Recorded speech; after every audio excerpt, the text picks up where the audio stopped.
Voici mon test de tester est-ce qu'on est en Dorier ou pas. Je suis allé tester la sixth en allant ici, donc on est en D mineur. Ça s'appelle Melancholy Bluesy Groove D minor. Quand on a D mineur, ok, ça nous dit pas quel genre de sixth qu'on a. Fait que là, je suis allé tester celle-là ici. C'était pas la bonne, il a fallu que je la benne à demi-ton. Donc on sait qu'on a droit à la sixth, on va jouer un Ré Dorien finalement. C'est Ré mineur. Ta pentatonique de blues à la 10e fret. Right?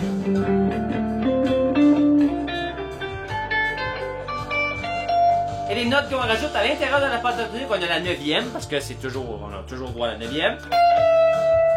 Right? Qui, ah, ça sonne tellement bien. Un ton plus haut que la tonique et la sixth. Qui va être un ton plus haut que la quinte. On l'a vu la semaine dernière ou l'autre, je m'en souviens plus. Donc juste avec la gamme de blues, position 1, on rajoute la 9e et la 6. Voyons ce qu'on a là-dedans. Le timing est un peu bizarre. 1, 2, 3, 4, ça se compte comme ça. Mais ça vire à l'envers une fois sur 2.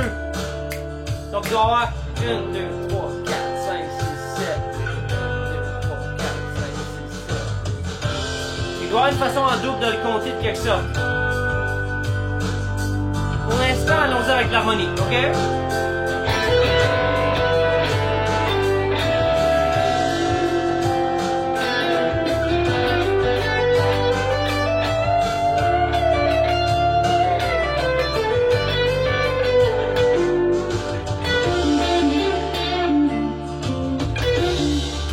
C'est weird le beat. Ok, un truc, voici. Je vais attendre que le beat se place. Je connais pas la chanson, c'est une backing track. Ça sonne toujours bien. Un bon truc, c'est que tu vas sur ta sixth, tu descends sur ta tierce directement, c'est ça ici. L'espace d'un triton. C'était illégal dans les églises dans l'ancien temps. Ils appelaient ça l'intervalle du diable. C'est la base du blues et le jazz. Alors c'était banni à l'église, on s'en sert. Parce que ça sonne bien. On va faire comme ça. On va faire nous aussi. Ok, je te le montre ici. Parce que tu sais que dans le blues, on a droit à la quinte bémolisée. Donc la quinte, c'est dans ta gamme de blues ici, normale. Là. Ok. Ça, c'est le rôle de la quinte. Donc on peut descendre de demi-ton. On va faire...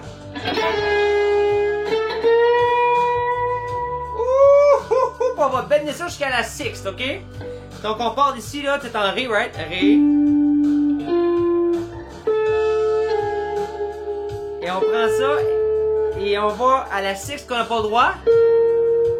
Et on l'applique jusqu'à la sixth qu'on a le droit. Voyons ce que ça donne en contexte.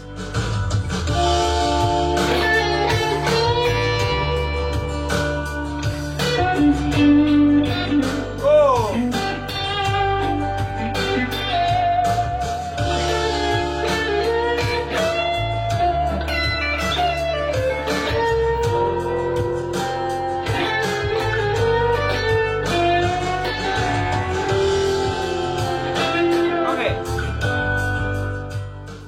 Bon, le fun. On va aller le bender. Ça marche super bien. Tu peux pratiquer ça.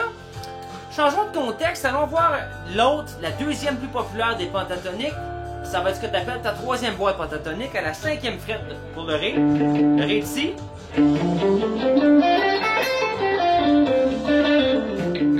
Ok, juste juste la normale.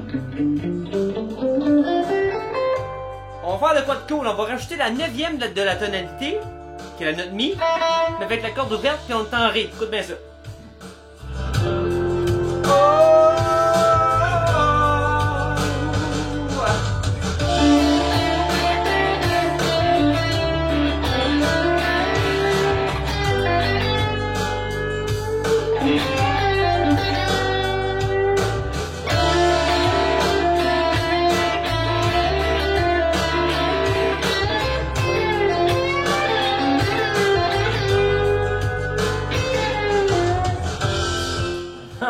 Pour ceux qui sont aptes à capter ce qui se passait rythmiquement, le beat vire à l'envers une fois sur deux, fait que là, si vous me voyez attendre des demi-secondes, c'était pour me replacer sur ce que je percevais comme étant le 1 dans la backing track bizarre. Mais juste pour t'enseigner.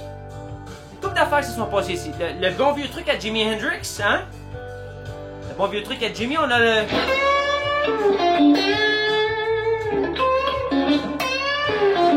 Ça a passé dans ça. Et ça aussi. Okay. Le truc d'avoir une corde en dessous qui résonne pour ajouter de la grosseur à ton son. Le reste, j'ai oublié ce que je faisais, je me rendais plus compte. Ah ouais. Le bon vieux truc, hein, de prendre une note, de la bender. Et sur la corde en dessous, se rajouter un petit feeling avec le petit doigt. Mais on joue pas sur le bout des doigts. Comme ça, tout faible. On bend jusqu'à la destination. Et on va chercher la note même. Je rentre le doigt en dessous à la Stevie. Et on bloque la corde. Le mot français pour pluck, c'est pluck. Ok, on rentre le doigt en dessous et smack. On veut que la corde lève et qu'elle vienne frapper contre les frettes.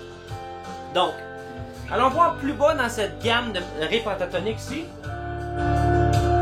Chose de cool.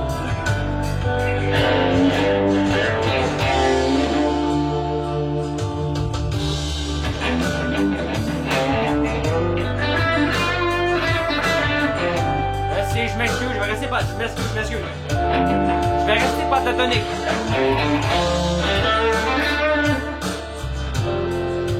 Le beat est viré à l'envers.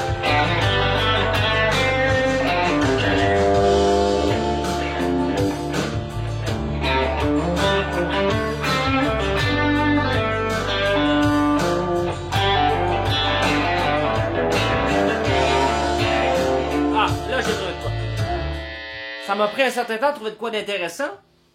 Les cordes ouvertes, quand tu es rendu grave dans la tonalité, ici en Ré, la note de la corde de Ré et la note de la tonalité. Donc on va s'en servir, nous, pour aller faire. Wow! Wow! Encore là, si on veut ce son-là, on joue pas du bout des doigts comme ça, on rentre en dessous des cordes et on les snap, ok? Donc, la troisième frette ici est la tierce mineure de la gamme de Ré. Ici, on fait un pull-off. Je sais pas comment on dit en français un pull-off, une tiraille, une pichenote, je sais pas quoi, un pull-off. On tire et on va à la frette 0. Et la corde suivante, la même chose. On va à la tierce mineure, la 4. Et on revient au Ré. Écoutez bien ça. C'est ça.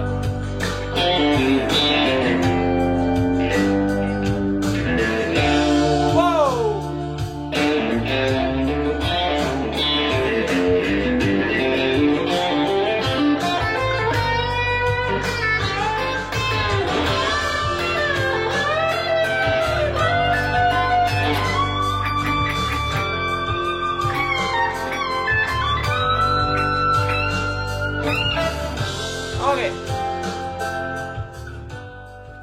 Là, c'était quoi cette montée-là? J'ai juste monté la gamme de Ré majeur, mineur pentatonique en fait. Ben, très simple, avec la 6 qu'on avait droit. Ok. Montez ça comme ça. Ça, c'est la gamme, position 3, note pour note. Et là, j'ai fait notre truc qu'on avait vu au début ici. Hein, de bender jusqu'à note 6. Mais la même note sur la corde de Si. Je l'ai pris sur la corde de mi sur la petite. Oh, la chanson est finie. À la semaine prochaine.